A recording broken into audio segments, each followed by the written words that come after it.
बात करेंगे entry tax विवाद के बीच में हिमाचल प्रदेश के मुख्यमंत्री सुखविंदर सिंह सुक्खू का एक बड़ा बयान सामने आया। जी पंजाब हरियाणा हिमाचल के मंच पर बोलते हुए मुख्यमंत्री सुक्खू ने यह कहा कि उन्होंने इस मुद्दे पर पंजाब के मुख्यमंत्री से बातचीत की है और इसके साथ उन्होंने ये भी कहा कि पंजाब के लोग हमारे भाई हैं। मुख्यमंत्री सुखविंदर सिंह सुक्खू ने कहा कि इस विषय पर उनकी पंजाब के मुख्यमंत्री से बातचीत हुई है। उन्होंने भरोसा जताया है कि दोनों राज्यों के बीच आपसी संवाद के जरिए इस मसले का समाधान निकाला जाएगा। सीएम सुक्खू ने यह भी कहा कि पंजाब और हिमाचल के रिश्ते हमेशा से भाईचारे के रहे हैं और दोनों राज्यों के लोगों के बीच मजबूत सामाजिक और आर्थिक संबंध हैं। उन्होंने स्पष्ट शब्दों से कहा कि पंजाब के लोग हमारे भाई हैं।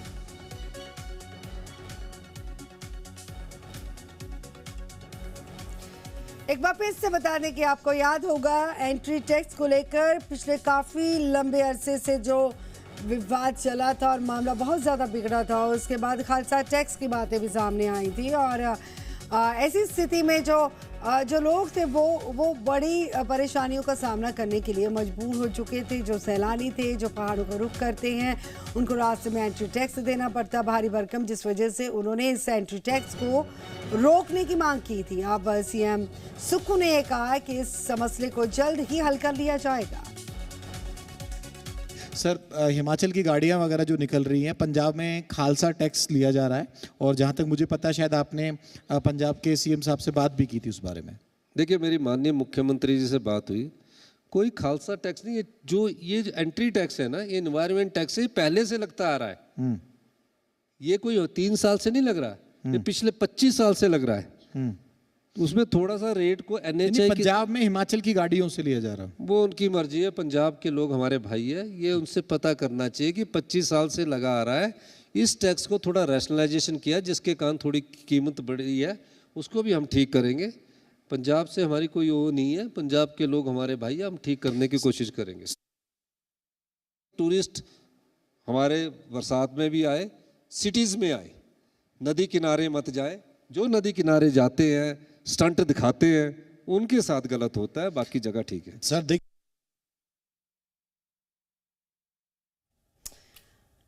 तो एंट्री टैक्स के विवाद के बीच में आप देखें जरा कि कैसे जी पंजाब हरियाणा हिमाचल के एक मंच से जहां पर सीएम सुक्खू पहुंचे, उन्होंने बताया कि कैसे एंट्री टैक्स जो है, उन्होंने बोला कि आज का नहीं है, कई सालों से ऐसे ही एंट्री टैक्स की वसूली होती है, लेकिन कुछ रेट बढ़ाए गए हैं लेकिन नियमित कर दिए जाएंगे। इसके लिए उन्होंने थोड़े समय और लगने की बात कही है। तो हिमाचल में लगातार हो रही भारी बारिश से जनजीवन बुरी तरह से प्रभावित होने की जानकारी भी मिली है। ये बता दें कि मौसम को देखते हुए शुक्रवार को 2 जिलों में स्कूल बंद कर दिए गए और इस पर शिक्षा मंत्री रोहित ठाकुर ने कहा कि अब पूरे प्रदेश में एक साथ स्कूल बंद नहीं किए जाएंगे। जिस जिले में मौसम ज़्यादा खराब होगा वहां के डीसी हालात देखकर स्कूल बंद किए जाने का फैसला कर सकेंगे। उन्होंने ये भी बताया कि जहां पर स्कूलों की छुट्टी होगी वहां शिक्षक और अन्य स्कूल कर्मचारी भी अवकाश पर ही रहेंगे। सिरमौर और सोलन डिस्ट्रिक्ट में आज हॉलीडे डिक्लेयर की है। जैसे अगर आप आज का ही देखेंगे, मौसम की बात करेंगे कि आज कांगड़ा में कंपैरेटिवली मौसम ठीक है और विशेषकर हमारा इस एरिए में, चाहे उसमें हम शिमला को भी शामिल करें, यहाँ पर काफ़ी वर्षा हो रही है। तो आज सुबह भी मैंने सेक्टर एजुकेशन से बात की है, डायरेक्टर स्कूल एजुकेशन से बात की है कि जो हमारे विभाग के द्वारा 2 वर्ष पूर्व निर्णय लिया गया उसका पुनः मैं समझता हूँ उसको एक रिसेंट किया जाए सभी जिलाधीशों को, ताकि वो अपने स्थानीय स्तर पर निर्णय ले सके। क्योंकि प्रदेश से संबंधित हम यूनिफॉर्म डिसीजन नहीं ले सकते। कई जिलों में वर्षा हो रही है, कई जगह कहीं मैं समझता हूँ एवरेज वर्षा हो रही है, कोई ज़्यादा इतनी नुकसान वाली वर्षा नहीं हो रही है। तो स्थानीय स्तर पर जिला प्रशासन अपने विवेक से, जिलाधीश महोदय अपने विवेक से निर्णय लिए। और इसी के साथ आगे बढ़ेंगे और बात करेंगे मुख्यमंत्री के प्रधान मीडिया सलाहकार नरेश चौहान की। उन्होंने कहा है कि हिमाचल में कांग्रेस के संगठन विस्तार के दौरान लगातार लोग पार्टी से जुड़ रहे हैं। शुक्रवार को कांग्रेस कार्यालय में करीब 50 लोगों ने पार्टी की मेंबरशिप ग्रहण की। उन्होंने इल्जाम लगाया कि बीजेपी के वायदे पूरे नहीं हुए और जनता अब कथनी करनी के अंतर को समझ चुकी है। चौहान ने रोजगार और काले धन जैसे मुद्दों को लेकर केंद्र सरकार पर निशाना साधा। राम मंदिर चढ़ावा मामले पर उन्होंने निष्पक्ष जांच की मांग की और कहा कि श्रद्धालुओं की आस्था से जुड़े मामले में जिम्मेदारी तय होनी चाहिए। 75 सड़कें जो है डिस्ट्रक्ट हुई थी, रुकी थी, लेकिन साथ साथ क्लियर भी कर रहे हैं। और अभी जो सवेरे का डाटा है, सुबह तक 124 सड़कें रुकी हुई थी, जो हमारे पास पूरे प्रदेश से सारी जानकारी एकत्र की जाती है उसके हिसाब से। लेकिन हमने, जैसे मैंने पहले भी जिक्र किया, कि हम हर तरह से जो है हमारी मशीनरी हर जगह डिप्लॉय है और सारे महकमे ऑलरेडी अलर्ट पे हैं, तो वो काम करते हैं। जहाँ भी रिपोर्ट होती है उसी स्तर पे उसको जो है मशीनें लगा के उन सड़कों को क्लियर किया जा रहा है। मतलब ऐसा कोई सड़क नहीं है जो आप ये समझे कि पूरे एक दिन या 2 दिन तक बंद रहा हो ट्रैफिक के लिए और लोगों के लिए, आवाजाही के लिए। तो ये साथ साथ बंद भी हो रही है। जहाँ थोड़ी हैवी रेन होती है उसके बाद उसको तत्काल जो है खोलने का काम भी किया जा रहा है। लेकिन as a whole Himachal Pradesh की सारी मेन सड़कें वो खुली हुई हैं, उसमें यातायात बड़ा सुचारू रंग से चल रहा है, कोई किसी प्रकार की दिक्कत नहीं है। तो हिमाचल प्रदेश हाई कोर्ट ने LADA और LADF फंड के इस्तेमाल को लेकर राज्य सरकार को 2 नोटिफिकेशन पर अंतरिम रोक लगाने के आदेश जारी किए। ये भी बता दें कि मामला भरमौर से बीजेपी के विधायक डॉक्टर जनक राज की तरफ से दायर PIL के साथ जुड़ा हुआ है। मुख्य न्यायाधीश न्यायमूर्ति GS संधावालिया और न्यायमूर्ति विपिन चंद्र नेगी की खंडपीठ ने कहा है कि प्रथम दृष्टया ये स्पष्ट नहीं है कि LADF की राशि का उपयोग प्रोजेक्ट प्रभावित इलाकों के अनाथ बच्चों के लिए प्रस्तावित किया गया है। सरकार ने सितंबर 2025 और मार्च 2026 की अधिसूचनाओं के जरिए LADF का 10% और बाद में 40% हिस्सा सुखाश्रय योजना के लिए निर्धारित किया था, जिसे विधायक ने हाईकोर्ट में चुनौती दी। अदालत ने दोनों अधिसूचनाओं पर रोक लगाते हुए मामले की अगली सुनवाई अब 17 अगस्त 2026 तय की है।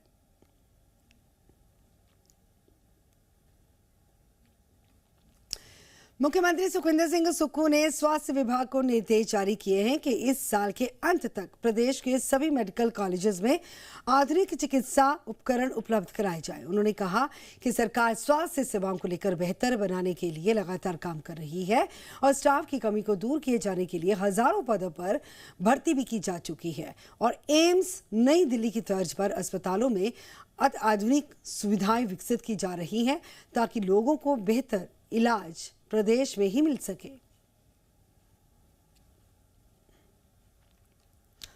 अब बात करेंगे खराब मौसम की वजह से उपराष्ट्रपति CP राधाकृष्णन शिमला नहीं पहुंच सके और उन्होंने वर्चुअली कार्यक्रम को संबोधित किया। टीवी स्क्रीन पर आप तस्वीर देखें जरा। और इसी दौरान उन्होंने वंदे मातरम की यात्रा प्रदर्शनी का उद्घाटन किया और कहा कि वंदे मातरम ने देशभक्ति की भावना को मजबूत किया और आजादी की लड़ाई में स्वतंत्रता सेनानियों को साहस, त्याग और उम्मीद की प्रेरणा दी। Today, on this special occasion, the dignitaries on this dais, Bhai Begno, Shabko Namaskar. I am filled with deep emotion addressing all of you as we commemorate 2 remarkable milestones that occupy a significant place in our national consciousness. The first one is the 150th anniversary of our national song Vande Mataram, and the other is the 150th birth anniversary of Sardar Vallabhbhai Patel ji, the Iron Man of India. There are occasions in the life of a nation when we do not simply remember history, we reconnect with its soul. These occasions provide us with an opportunity for national introspection and celebration. Today is one such occasion. Chamba का रुख करेंगे जहां पर जिला परिषद में कांग्रेस ने अध्यक्ष और उपाध्यक्ष दोनों पदों पर जीत हासिल करते हुए जिला परिषद पर अपना कब्जा जमा लिया। अध्यक्ष पद के लिए कांग्रेस ने व्याणा वार्ड की जिला परिषद सदस्य रेखा को उम्मीदवार बनाया था, जबकि बीजेपी की तरफ से मीनाक्षी चुनाव मैदान में थी।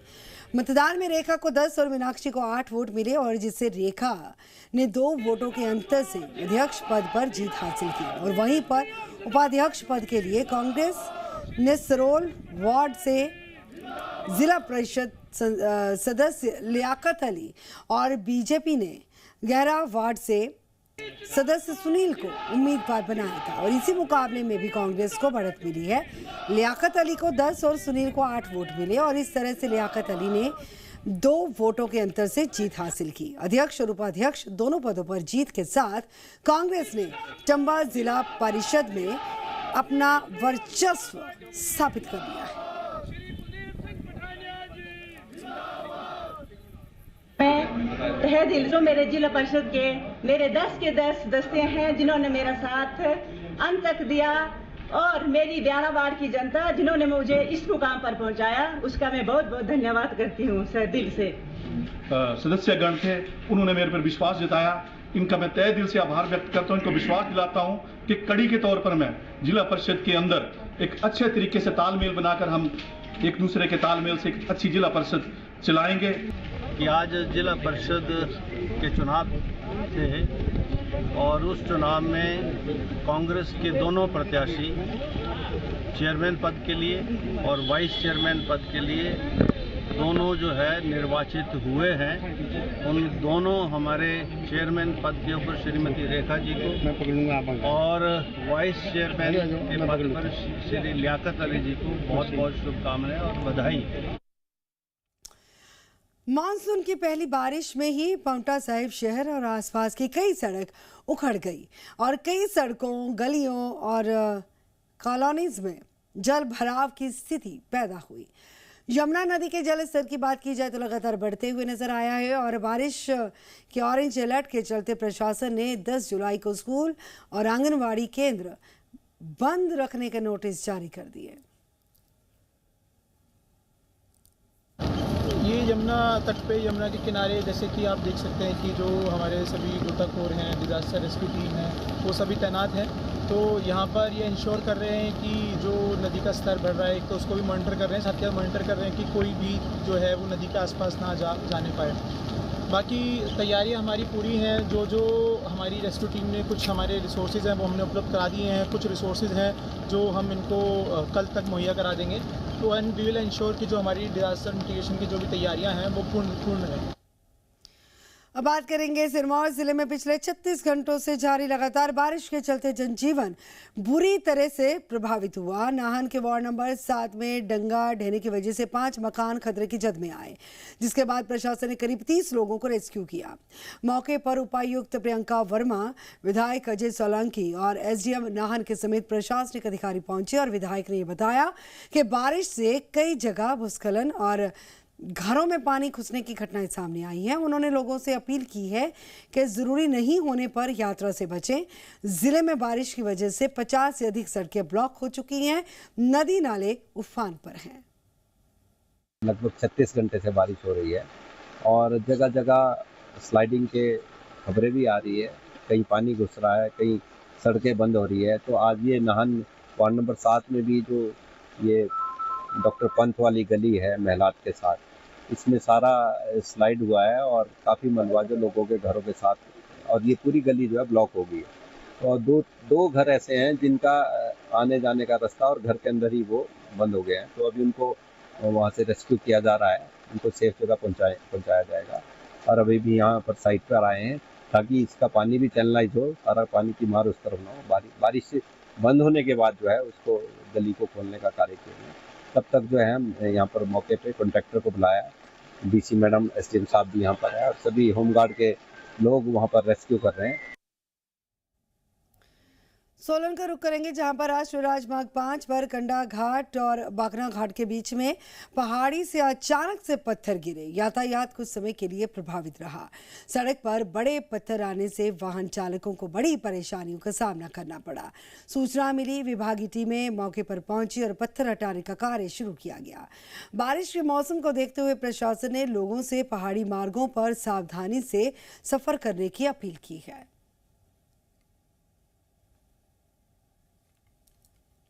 धौलाधार पर्वत श्रृंखला में ट्रैकर्स के फंसने और दुर्घटनाओं की बढ़ती घटनाओं को देखते हुए जिला मजिस्ट्रेट कांगड़ा ने नए निर्देश जारी किए हैं। आपदा प्रबंधन प्राधिकरण ने जिले के 10 प्रमुख ट्रैकिंग रूट चिन्हित किए हैं, जहां पर शुरुआती बिंदुओं पर आपदा प्रबंधन चेक पोस्ट स्थापित किए जाएंगे। ट्रैक शुरू होने से पहले पंजीकरण, यात्रा योजना, संपर्क विवरण और आपसी संभावित समय दर्ज कराना अनिवार्य होगा। ये आदेश तत्काल प्रभाव से लागू कर दिए गए हैं और 15 अक्टूबर 2026 तक प्रभावी रहेंगे।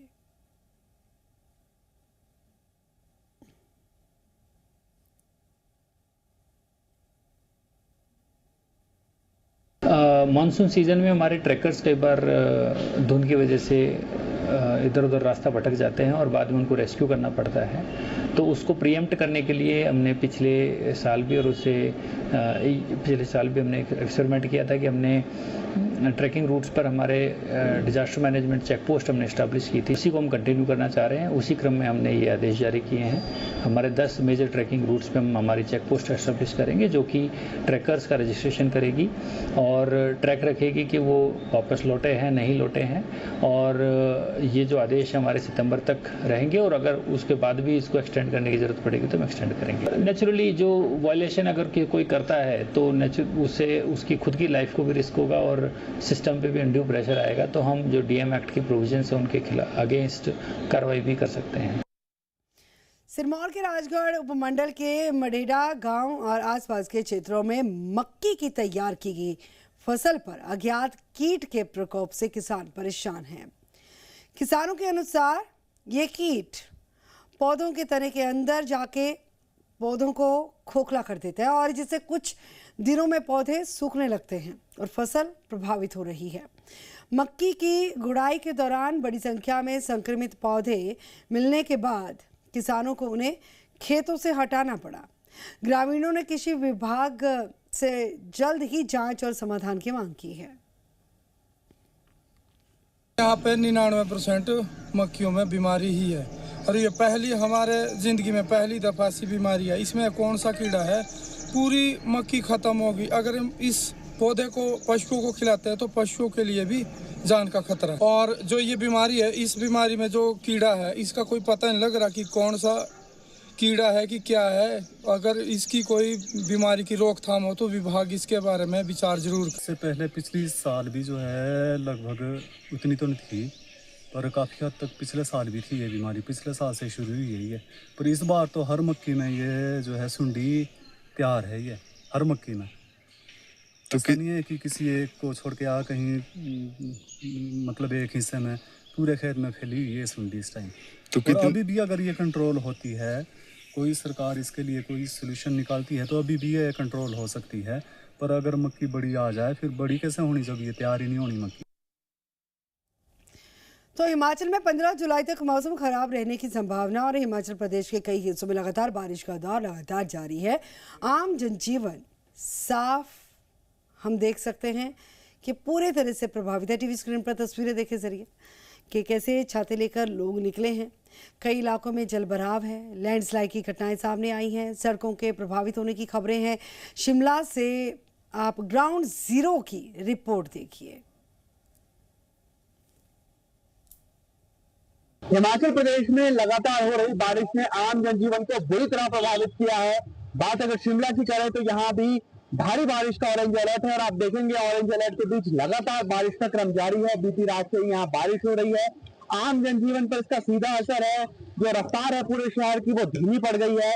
इसके अलावा अगर बात जिला सिरमौर की करें, सोलन, मंडी, कुल्लू, यहाँ भी बारिश का ऑरेंज और येलो अलर्ट जारी किया गया है। जगह जगह भूस्खलन की खबरें सामने आ रही है। इसके अलावा आम जनजीवन बुरी तरह प्रभावित होता हुआ नजर आ रहा है। मौसम विज्ञान केंद्र शिमला की माने तो 15 जुलाई तक राज्य भर में मौसम खराब बने रहने का पूर्वानुमान है और इस बीच आम जनजीवन बुरी तरीके से प्रभावित होता हुआ नजर आ रहा है। कई हिस्से ऐसे हैं राज्य के जहां पर भूस्खलन की खबरें सामने आई है, फ्लैश फ्लड जैसी तक की स्थिति बनी है। अगर हम शिमला की भी बात करते हैं, शिमला में भूस्खलन की वजह से कई गाड़ियों को नुकसान हुआ है। जगह जगह पेड़ गिरने की घटनाएं भी रिपोर्ट की गई है। हालांकि इस बीच मौसम विज्ञान केंद्र, जिला प्रशासन और राज्य सरकार ने लोगों से यह अपील की है कि वे गैर जरूरी होने पर यात्रा ना करें और अगर वो अपने घरों से बाहर निकल रहे हैं तो लगातार मौसम का भी अपडेट लेते रहें। लेकिन लगातार हो रही बारिश की वजह से चिंता बढ़ी है। जल भराव और भूस्खलन की स्थिति जैसी यहाँ पर अलग अलग जगह पर सिचुएशन देखी जा रही है, तो ऐसे में लोगों से एहतियात बरतने की अपील की गई है। Senior camera person Ashok Soni के साथ अंकुश डोभाल, जी मीडिया, शिमला। तो सीएम सुक्खू ने प्रदेशवासियों से सतर्क रहने और प्रशासन की तरफ से जारी किए गए दिशा निर्देशों का पालन किए जाने की अपील की है। मुख्यमंत्री ने कहा कि राज्य सरकार और जिला प्रशासन पूरी मुस्तैदी के साथ इस स्थिति पर नजर बनाए हुए है। राहत एवं बचाव दल अलर्ट मोड पर है और वे खुद भी अधिकारियों के साथ संपर्क में हैं।